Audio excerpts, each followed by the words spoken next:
दोस्तों जय हिंद। दोस्तों आपका हमारे YouTube चैनल वनडे एग्जाम पाठशाला में हार्दिक स्वागत है। दोस्तों अगर अभी तक आप लोगों ने हमारा YouTube चैनल सब्सक्राइब नहीं किया है तो प्लीज़ सब्सक्राइब करिए तथा अपने दोस्तों के बीच शेयर कीजिए।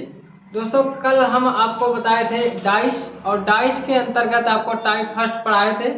आज हम डाइस के अंतर्गत ही आपका टाइप सेकेंड यानी के सेकेंड पढ़ाएंगे, जब आपका जो दो पासा दिया हो और एक सतह कॉमन हो। दोस्तों हेडिंग डाल लीजिए, जब आपका दो पासा दिया हो, दो पासा दिया हो, दो पासा दिया हो और एक सतह कॉमन हो। दो पासा दिया हो और एक सतह कॉमन हो, एक सतह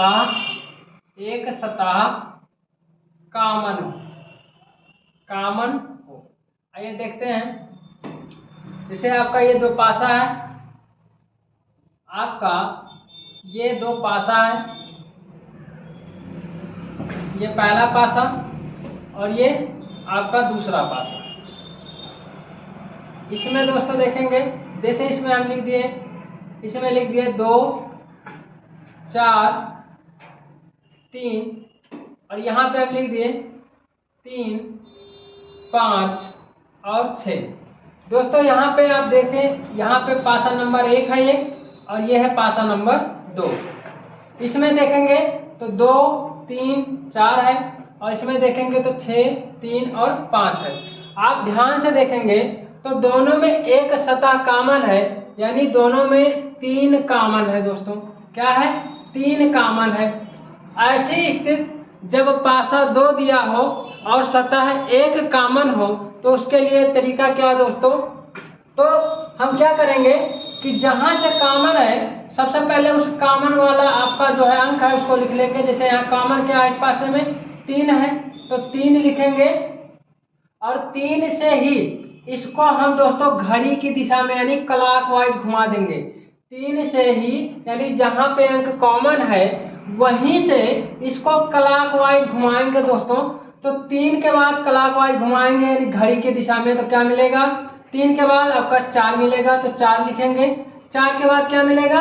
2 मिलेगा तो हम 2 लिखेंगे।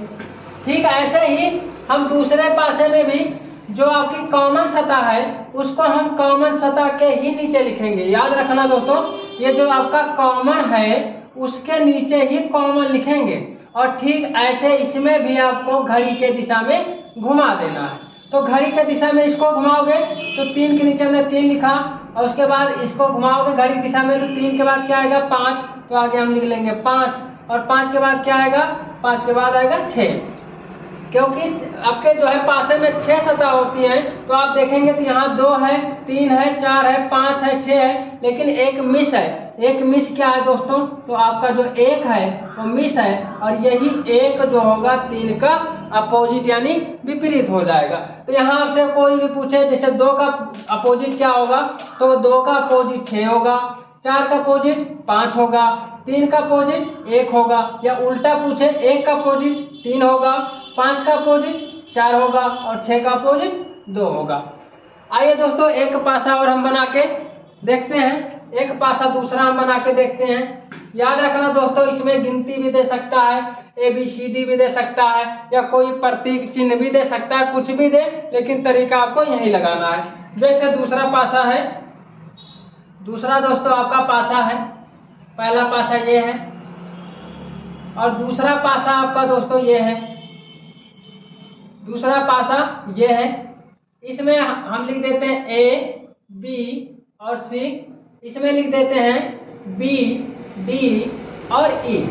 दोस्तों हमने कहा कि यहाँ पे अंक भी दे सकता है, ABCD भी दे सकता है या प्लस माइनस भी इसके जगह पे दे सकता है, या कोई प्रतीक दे, उससे आपको मतलब नहीं है, तरीका यही लगाना है। तो हम देखेंगे दोनों पासे में एक सतह कॉमन है कि 2 सतह, तो हम देखेंगे तो दोनों पासों को आप ध्यान से देखेंगे तो इसमें एक सतह कॉमन दिखाई दे रही, कौन सी? तो आपकी B दिखाई दे रही है। दोनों में कौन सा दिखाई दे रहा? B कॉमन दिखाई दे रहा है। और एक बात और दोस्तों, चाहे आप इस वाले पासे को पहले लिखकर सोल्व करें या इस वाले पासे को, आंसर सेम ही आएगा। जैसे इसमें आपसे पूछा जाए कि D का अपोजिट क्या होगा, ई का अपोजिट क्या होगा, बी का अपोजिट क्या होगा।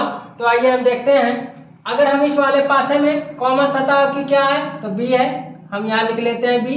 उसके बाद इसको क्लॉकवाइज यानी घड़ी के दिशा में ऐसे घुमा दीजिए तो बी के बाद क्या आएगा, ए आएगा, तो हम ए लिख लिए। ए के बाद क्या आएगा दोस्तों, तो सी आएगा, आपका सी लिख दिए। तीनों सतह कंप्लीट हो गई। अब हम दूसरे वाले पासे में सेम तरीके से ही करेंगे। तो बी को जो आपका कॉमन है उसको कॉमन के नीचे ही लिखना है, यानी बी के नीचे आपका ये बी ही रहेगा और इसको ठीक यहाँ से क्लॉकवाइज घुमाना है ऐसे।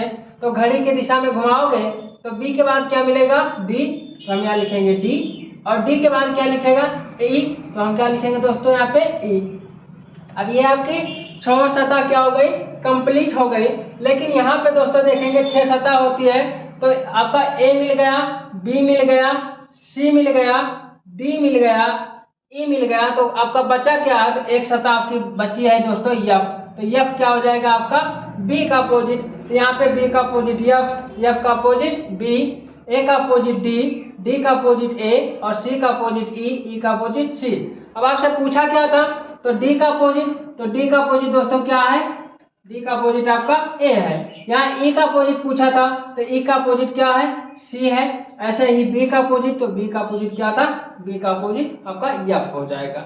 ऐसे ही दोस्तों आपका इसी में यानी जब आपका एक और पूछता है के सेकंड में ही, जब आपकी कोई सतह कॉमन न रहे, जब आपकी को मतलब दोस्तों जब आपकी दो सतह कॉमन रहे। दूसरा आपका इसी में पूछेगा जब 2 सतह कॉमन रहे, यानी पासा क्या हो, पासा 2 दिया हो, पासा आपका 2 हो, पासा 2 हो और 2 सतह कॉमन हो, और 2 सतह कॉमन हो। तो आइए उसको भी देख लेते हैं। कॉमन हो तो जैसे यहाँ पे हम पासा 1 बना देते हैं दोस्तों। पहला आपका पासा ये है, पहला आपका पासा ये हो गया पासा नंबर 1, और ये आपका हो गया दोस्तों पासा नंबर 2, पासा नंबर 2। अब यहाँ पे आपका लिखा है दोस्तों, यहाँ पे लिखा है 1, 4 और 3, और यहाँ पे लिखा है 2, 4 और 3। अब इसको ध्यान से देखिए दोस्तों, तो इसमें आपको 2 सतह कॉमन दिख रही है, यानी ये है पासा 2 हो और सतह भी 2 कॉमन हो। तो यहाँ पे आप देखेंगे 4 भी कॉमन है इसमें दोनों में, और 3 भी है। तो इस कंडीशन में जैसे आपसे पूछ लिया जाए 4 का अपोजिट क्या होगा, 3 का अपोजिट क्या होगा, या 2 का अपोजिट क्या होगा, यही पूछता है इसमें। तो आइए देखते हैं दोस्तों। यहाँ पे हम देखेंगे 1 का अपोजिट क्या हो जाएगा, 1 का अपोजिट तो 2 ही होगा। 1 का अपोजिट हमेशा क्या होगा, यहाँ से एक ही हम क्लियर सतह बता सकते हैं जो ऊपर वाली है, जो कॉमन नहीं है दोनों में। तो 1 का अपोजिट 2, लेकिन अगर 4 का अपोजिट या 3 का अपोजिट पूछेगा तो 4 का अपोजिट वही होगा दोस्तों जो आपकी सतहें नहीं दिख रही हैं। तो 4 का अपोजिट इसमें सतह क्या क्या नहीं दिख रही है, तो इसमें आपका 5 नहीं दिख रहा दोस्तों, और 6 नहीं दिख रहा है। क्या नहीं दिख रहा, 5 और 6। 3 नहीं होगा क्योंकि 3 4 के साथ आया है। अगला ऐसे 3 का अपोजिट होगा क्या, तो 3 का अपोजिट भी 5 और 6 होगा। इस कंडीशन में आपसे पूछा था 4 का अपोजिट, तो 4 का अपोजिट दोस्तों क्या होगा, 5 अथवा 6, 5 अथवा 6, क्योंकि हम यहाँ से क्लियर नहीं बता सकते। ऐसे ही आपसे 3 का अपोजिट पूछा था, तो 3 का अपोजिट भी 5 अथवा 6 होगा, और 2 का अपोजिट, तो 2 का अपोजिट क्या होगा, 1 होगा। दोस्तों आपको हमारा आज का ये वीडियो कैसा लगा, आप लोग शेयर और कमेंट जरूर करिएगा। आज के लिए इतना ही, धन्यवाद।